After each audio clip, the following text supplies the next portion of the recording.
अस्सलाम वालेकुम वरहमतुल्लाहि वबरकातुहू। पड़ोस में 8 मुहर्रम को रुखसाना की शादी थी। वो मेरी पक्की सहेली भी थी। शादी से 2 दिन पहले गली में फंक्शन रखा गया और सारी रात नाच गाना हुआ। रुखसाना खुद भी नाच गाने में बराबर हिस्सा लेती रही। महल्ले वालों ने समझाया कि इन दिनों के तकद्दुस का ख्याल रखो, मगर रुखसाना ने कह दिया कि ये सब इसके अरमान है। और फिर शादी से 1 दिन पहले सबके होश उड़ गए कि जब रुखसाना के घर में रोने की आवाज़ आने लगी। क्योंकि रुखसाना का तो बहुत तेज डेग की आवाज़ पर मेरी आंख खुली थी। ऐसा लग रहा था जैसे कोई मेरे कानों में गाना बजा रहा हो। इस तेज आवाज़ पर मैं उठकर बैठ गई थी। कुछ ही देर में मुझे समझ आ गया कि ये गाने पड़ोस में रुखसाना के घर में चल रहे हैं।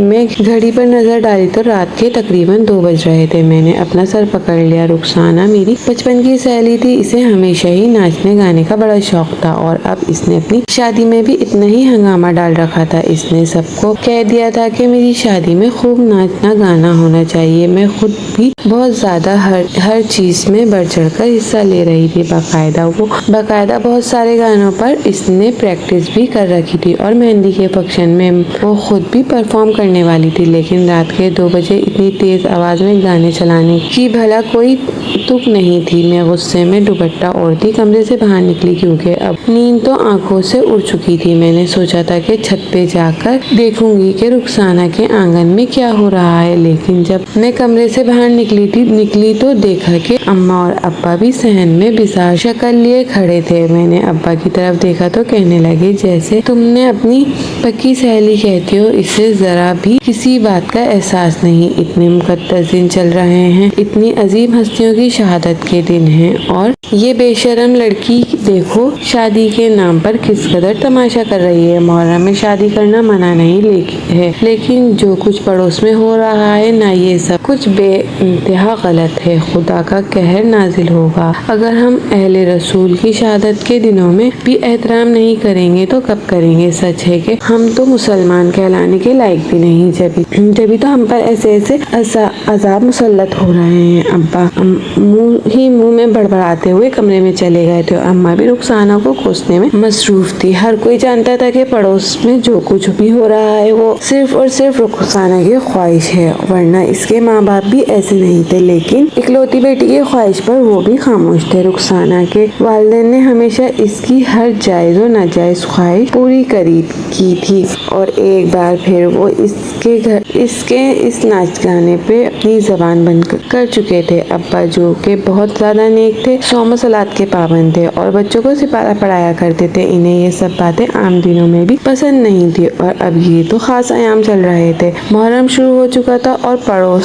से आती गाने की आवाजें तो किसी को भी गुस्सा दिला सकती थी, क्योंकि बहुत ही बेदाम किस्म के गाने चल रहे थे। गानों के अल्फाज ऐसे थे कि सुनकर इंसान शर्म से जमीन में डूब जाए। औरत के जिस्म के खदोखाल की तारीफ पर गानों में इस तरह पेश किया जा रहा था जैसे कोई बहुत अच्छी बात हो। साथ ही साथ तालियों और शोर शराबे की भी आवाजें आ रही थी और मैं जान गई थी कि वो ना हो रुखसाना इस गाने पर रक्स कर रही होगी। जैसे ही अम्मा कमरे में गई तो दौड़ती हुई छत पर पहुंच गई थी और छत से रुखसाना के आंगन में झांकने लगी। मेरी सोच बिल्कुल ठीक थी। रुखसाना बीच सहन में कमर लचकाती इन हिंदी गानों पर रक्स कर रही थी, जबकि इर्द गिर्द बैठे इसी के उम्र के कज़न खूब तालियां बजा रहे थे। इनमें लड़के भी थे और लड़कियां भी। रुखसाना को किसी किस्म की शर्म नहीं थी। वो खुलेआम इस तरह सबके बीच में नाच रही थी, जबकि 2 दिन बाद इसे रुखसत होना था। ये शोर शराबा जारी था और खड़े खड़े मेरे पैर दर्द करने लगे थे। इसीलिए मैं वापस सीढ़ियां उतरकर अपने कमरे में आ गई। सोचने लगी कि रुखसाना को कम से कम इन दिनों का लिहाज तो करना चाहिए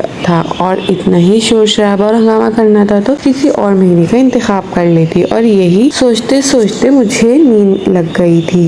अगली सुबह मेरी आंख खुली तो रुखसाना के घर से पैगाम आया था कि वो मुझे बुला रही है। मैं इसकी इकलौती ही दोस्त थी। मैंने अम्मा की तरफ देखा तो अम्मा ने सख्त नजरों से मुझे घूर घूरा और कहने लगी, रात वाली बात और अब्बा वैसे ही खफा हैं। अब अगर तुम रुखसाना के घर जाओगी तो मुझे इनको जवाब देना होगा। मैं लाड से अम्मा के गले में अपनी बाहों का हार डाला और अम्मा से कहा, अम्मा रुखसाना मेरी इकलौती सहेली, बचपन से हम साथ हैं, अब वो रुखसत होकर चली जाएगी तो दोबारा पता नहीं कब आएगी। आप तो जानती हैं ना कि इसका ससुराल भी दूसरे शहर में है, बस मुझे 2-4 दिन इसके पास जाने दें, फिर तो इसने भी चले जाना है और मैं भी आपकी मर्जी से घर में बैठ जाऊंगी। अम्मा ने गुस्से से मुझे देखा और कहने लगी, अच्छा ठीक है, मैं तुझे आखिरी बार इजाजत दे रही हूँ, लेकिन याद रखना तूने किसी नाच गाने में हिस्सा लिया तो मैं दोबारा तुझे इस घर में कदम नहीं रखने दूंगी। तेरे अब्बा इन चीजों के सख्त खिलाफ हैं। लड़कियाँ हया करती अच्छी लगती हैं, ना कि अपनी ज़ेबो ज़ीनत की नुमाइश करते। रुखसाना ने तो हद ही कर दी है, अपनी शादी में भी इसे सुकून नहीं है और ना ही इसके माँ बाप को इस बात की परवाह है कि वो किस तरह सबके आगे नाचना गाना शुरू हो जाती है। अम्मा रुखसाना के ऊपर गुस्सा हो रही थी, जबकि मैंने बात का रुख बदला था। मैंने अम्मा से कहा, प्यारी अम्मा बस आखिरी बार जाने दो। अम्मा ने इजाजत दे दी और मैं अम्मा से वादा करते रुखसाना के घर पहुंच गई। वो मुझे देखकर बड़ी खुश हुई, गले लगाकर कहने लगी, रात तो क्यों नहीं आई, बड़ा मजा आया था फंक्शन में, हमने खूब नाच गाना किया था। मैंने तो ऐसे ठुमके लगाए कि सारे कजन तालियां बजाते रह गए। मैंने रुखसाना को पीछे किया और नाराजगी से कहा देखे थे और मैंने छत से तेरे ठुमके इतनी आवाज में डेग लगा रखा था, हमारे घर वालों की नींदें हराम हो गई थी। अब्बा तो तुझे खूब बुरा भला कह रहे थे। मेरी बात सुनकर रुखसाना हंसी और कहने लगी, तभी तो सारी जिंदगी अपने बाप से डरती रहना, यही तो चंद दिन हैं जो हम हंस खेल कर गुजार सकते हैं, शादी के बाद तो फिर न जाने जिंदगी कहाँ ले जाएगी। मैंने तो अपने माँ बाप को कह दिया था, भाई मैं तो अपनी शादी में अपने सारे अरमान पूरे करूंगी और मेरे माँ बाप तेरे माँ बाप की तरह दकियानूसी भी नहीं है। मेरे अब्बा ने भी मुझे इजाजत दे दी थी, जब ही तो मैंने इतना हंगामा किया था, हम फजर तक नाचते गाते रहे, खूब मजा आया। मैंने रुखसाना से कहा, तो वो ठीक है, लेकिन कम से कम तू इन मुकद्दस दिनों का ही ख्याल कर लेती। मुहर्रम के महीने में तो तूने शादी रखवा ली और इन अब नाच गाने से भी बाज नहीं आती। मुकद्दस महीना है, कम से कम डेग की आवाज ही कम कर दिया कर के आपके पास पड़ोस वालों को तकलीफ ना हो। तुझे मालूम तो है पिछली गली में इमाम बारगाह भी है, अगर इन चीजों की आवाजें वहाँ तक जाएंगी तो कितनी बुरी बात होगी। वो तो अपनी मजलिस से करते हैं और तू गानों की आवाजें सारे मोहल्ले को जगाने की कोशिश कर रही है। मेरी बात सुनकर रुखसाना और कहने लगी, तुझे इमाम बारगाह वालों से बड़ी मोहब्बत है। वो लोग कौन सा हमारे फिरके पर चलते हैं या कौन सा हम इनके फिरके पर हैं जो इतना ख्याल करें। रुखसाना की बात सुनकर मैंने इसे समझाया कि भले हम इनके फिरके पर ना हो, हम सुन्नी घराने से हों, लेकिन हमें दूसरों के फिरकों का अदब और लिहाज करना चाहिए। इतना एहतराम होना चाहिए कि इनके लिए ये बहुत ज्यादा ही तकलीफदा बात होगी।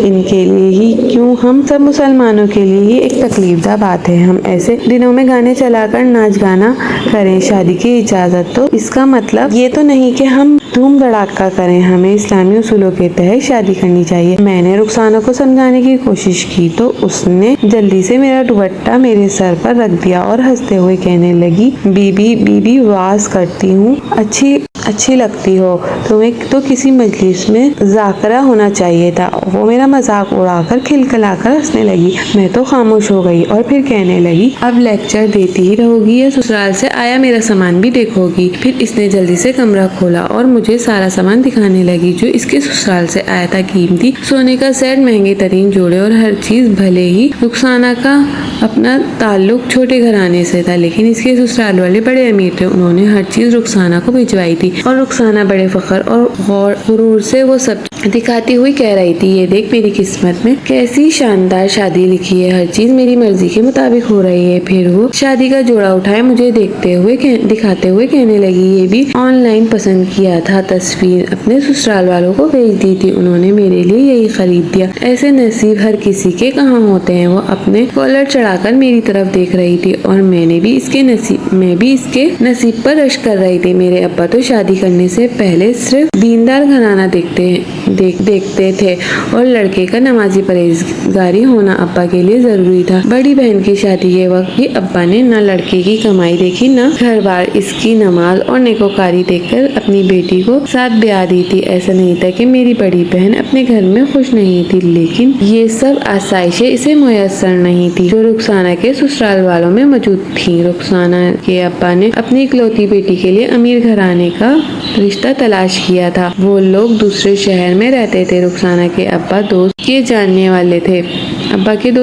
वाले थे। रुखसाना खूबसूरत बहुत थी, इसीलिए वो लोग रिश्ते के लिए राजी हुए और रुखसाना के भाग खुल गए। शाम तक रुखसाना के साथ बैठी रही। इसे मेहंदी लग रही थी और वो मेहंदी लगवाते हुए भी कभी टिकटॉक बनाती तो कभी नाच गाना करती। इस तरह से अपनी बहुत सी वीडियोस बनवाई थी और अपने स्टेटस पर भी अपलोड की थी। मैं तो इसकी किस्मत पर बस रश कर रही थी। फिर रुखसाना कहने लगी कि शादी से 2 रात पहले यानी आज की रात फंक्शन है, तुम्हें भी आना है।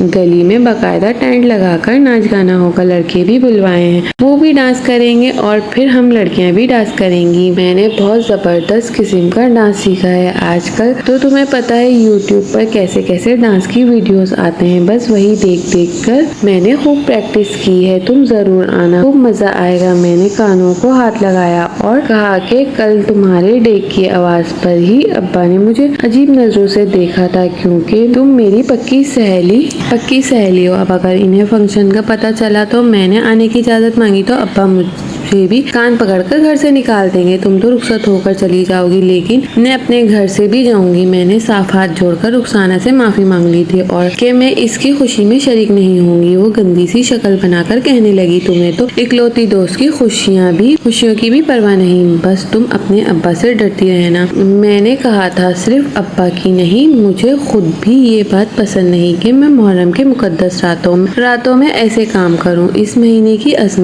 हुर्मत का भी हमें ख्याल रखना चाहिए। वो कहने लगी, चलो जाओ अब घर निकलो, तुमने लेक्चर दे कर मेरी खुशियां भी तबाह कर देनी है। मुझे अपने हाथों में ढलकती वो दरवाजे तक लाई थी। मैंने पलटकर इसे देखा तो इसने मुझे गले से लगा लिया और वो ऐसे ही मुझे तंग करती रहती थी और मुझे ये बात अच्छी तरह मालूम थी। कहने लगी, चलो फंक्शन में न आना लेकिन शादी में पूरी तरह शरीक होना। कहना कि मेरे अब्बा ने आखिरी वक्त पर मना कर दिया कि तुम इनसे डरकर घर पर बैठ गई। मैंने कहा, अरे नहीं, शादी में तो जरूर आऊंगी, बल्कि अम्मा भी आएंगी। वो तो बस अब्बा को ये नाच गाने पसंद नहीं। और फिर रुखसाना से मिलकर वापस अपने घर आ गई थी। रात 11 बजे के करीब गली में खूब हंगामा शुरू हुआ था। जोर जोर से गाने बजने लगे। टेंट लग चुका था। नाचने वाले लड़कों को पैसे देकर बुलाया गया था और फंक्शन शुरू हो गया था। मुझसे रहा ना गया और मैं भी दौड़कर छत पर पहुंच गई थी। भले मैं घर से बाहर ना जा सकती थी, लेकिन छत पर तो मैं अपनी दोस्त की खुशियों को देख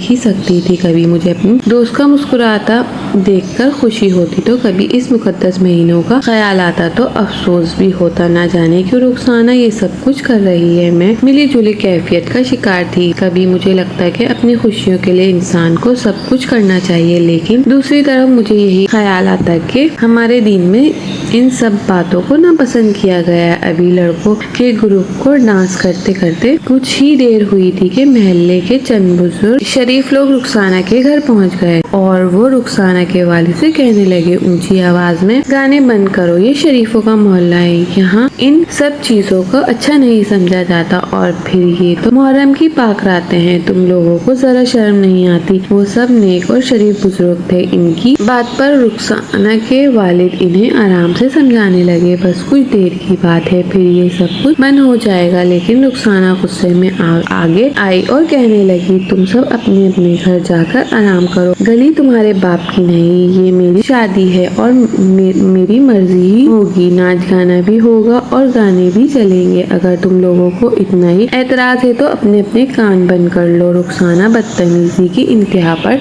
पहुंच चुकी थी और इसकी बदतमीजी की वजह से एक एक करके वो सारे बुजुर्ग वापस लौट गए थे। इनके जाने के बाद उसने हाथ झाड़े और दोबारा से डेग चलवा दिया और एक दफा फिर लड़कों ने नाचना शुरू कर दिया। लड़कों का डांस खत्म हुआ तो लड़कियों की बारी आई। रुखसाना अगली स्टेज पर चढ़ी और खूब लचक मटक कर डांस करने लगी। इसकी पतली कमर स्टेज पर थरक रही थी और खूब सीटियां बज रही थी। कोई इसकी वीडियो बना रहा था, कोई इसे शाबाशी दे रहा था। वो खूब घूम घूम कर नाच रही थी। इसने वाकई बहुत अच्छा डांस सीखा था। 3 बजे तक इसका रक्स चलता रहा। सब लोग खूब तालियां बजाते रहे। मैं इसे छत पर से देखती रही और वो स्टेज से उतरी तो मैं वापस अपने कमरे में आकर लेट गई। सोचने लगी कि मेरी इकलौती सहेली रुखसत होकर चली जाएगी तो मैं क्या करूंगी। साथ ही साथ मेरे दिल में ख्याल आ रहा था कि मेरी शादी भी रुखसाना की शादी की तरह धूमधाम से होनी चाहिए। दूसरे ही लम्हे मुझे अब्बा का ख्याल आया। मैंने तो अपने कानों को हाथ लगा लिया। मेरे अब्बा रुखसाना के अब्बा की तरह नहीं थे जो बेटी की हर बात पर आमीन कहते हैं। मेरे अब्बा सही और गलत पूरी तरह परख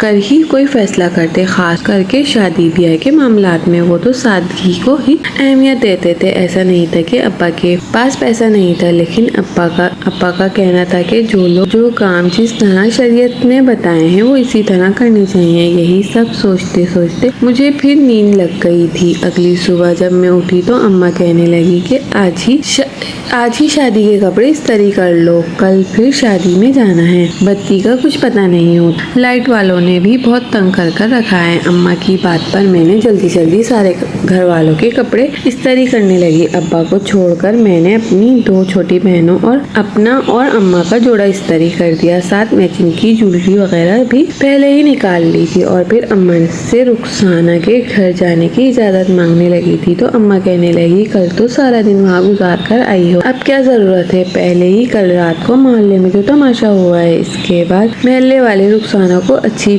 नजरों से नहीं देख रहे। हर कोई कह रहा है कि कैसी बदज़बान लड़की है जिसने बड़ों का लिहाज नहीं किया। अगर तुम बार बार वहाँ जाओगी तो तुम्हारे बारे में भी यही सब गुमान करने लगेंगे। इंसान अपने दोस्तों से पहचाना जाता है। कल को सब यही कहेंगे कि ना कि ये रुखसाना की दोस्त है, तो सबकी जबान भी गज भर की होगी। अम्मा की बात में मैंने सर झुका लिया। मैं जान गई थी मैं कुछ भी कर लूँ अम्मा मुझे जाने की इजाज़त नहीं देंगी। मैं इसी खामोशी से आंगन में आकर बैठ गई थी। मैं सोच रही थी कि किस तरह अम्मा को राजी करूं। अचानक ही पड़ोस से खूब शोर शराबे की आवाज़ें आना शुरू हुई। ऐसा लग रहा था जैसे रुखसाना चीख कर रो रही है। इसके रोने की आवाज़ें पर मैं घबरा गई। मैंने अम्मा की तरफ देखा। इनके चेहरे पर भी कुछ ऐसे ही तासुरात थे। कहने लगी, खुदा खैर करे, ये कुछ सही आवाज़ें तो नहीं आ रही। ऐसा लगता है जैसे कुछ बुरा हुआ है। जाओ जाकर छत पर से देखो, फिर बताओ क्या मामला है। जो भी है पड़ोस है। अगर कोई ऊंच नीच हो तो मुझे भी जाना होगा। मैं जल्दी से भागकर छत पर गई तो मुझे रुखसाना का आंगन साफ साफ नजर आने लगा। वो जमीन पर बैठी और सीना पीट कर रो रही थी। इसकी माँ का हाल भी कुछ ऐसा ही था। दोनों माँ बेटियां बुरी तरह रो रहे थे। इस वक्त इनके आंगन में कोई और मौजूद नहीं था। मैंने अम्मा से कहा कि पता नहीं अम्मा क्या हो गया, मैं जाकर देखती हूँ, आप भी आ जाए। मैं दौड़ती हुई रुखसाना के घर पहुँची तो तभी आंगन में ही बैठी रो रही थी। इसके पास जाकर बैठी और पूछने लगी, बताओ तो रुखसाना क्या हुआ है। वो रोते हुए कहने लगी, पता नहीं किसने हमसे दुश्मनी निकाली है। किसी बरसात की वजह से सब कुछ तबाह हो गया है, सब कुछ खत्म हो गया है। अब तो मेरे हाथ में कुछ नहीं रहा।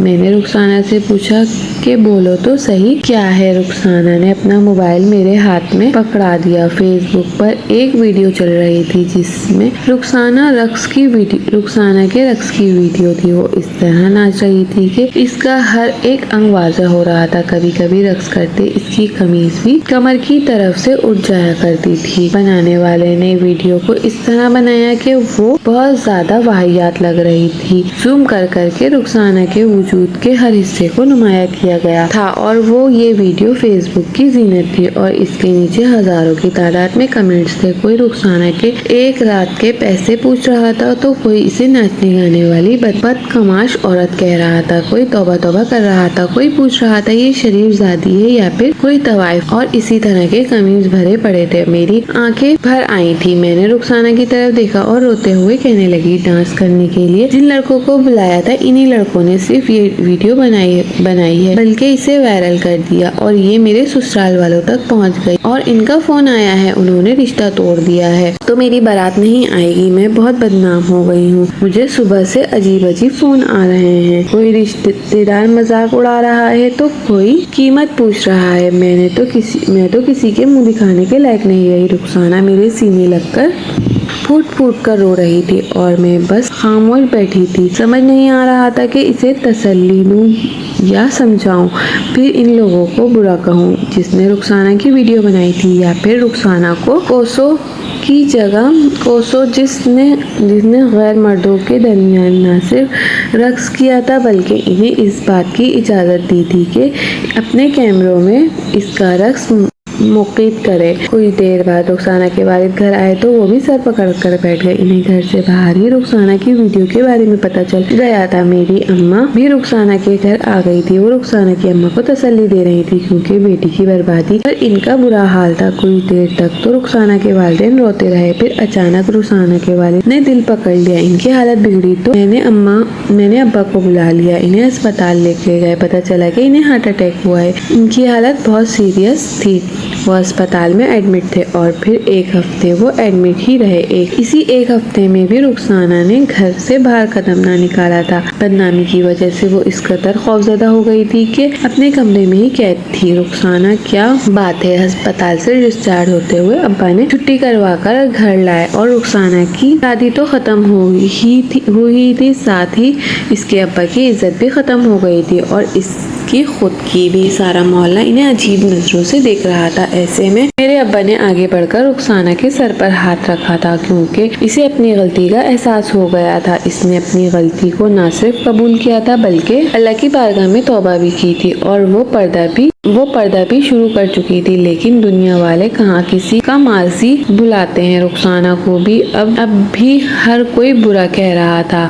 इससे मैं मेरे वालिदैन ने अपने दोस्त के एक बेटे से रुखसाना का रिश्ता तय करवा दिया और इसे सादगी से रुखसत करा दिया। दीनदार घराने वाले थे। उन्होंने रुखसाना के वालिद को कहा था कि वो चार दीवारी और पर्दे में रुखसाना को इज्जत से रखेंगे और इस पर दोबारा कोई आंच नहीं आएगी। आज रुखसाना अपने घर में है, वो पूरी तरह पर्दा करती है। इसका शौहर नेक और दीनदार है। वो बहुत पैसे वाला तो नहीं, लेकिन इसने रुखसाना को बहुत इज्जत दी है और वो इसकी इज्जत का ख्याल भी रखता है। रुखसाना को अपनी हर गलती का एहसास तो हुआ, लेकिन बहुत देर बाद। मेरी सब लड़कियों से गुजारिश है कि अपनी शादी पर गैर शरई काम ना करें। वक्ती खुशी के लिए अल्लाह को राजी करें तो कोई ना कोई कहर आप पर जरूर नाजिल होगा। नाज़रीन, मजीद इस तरह के सबक आमूज़ कहानियाँ सुनने के लिए हमारी वीडियो को लाइक करें, शेयर करें और हमारे चैनल को सब्सक्राइब करना ना भूलें। शुक्रिया। अल्लाह हाफिज।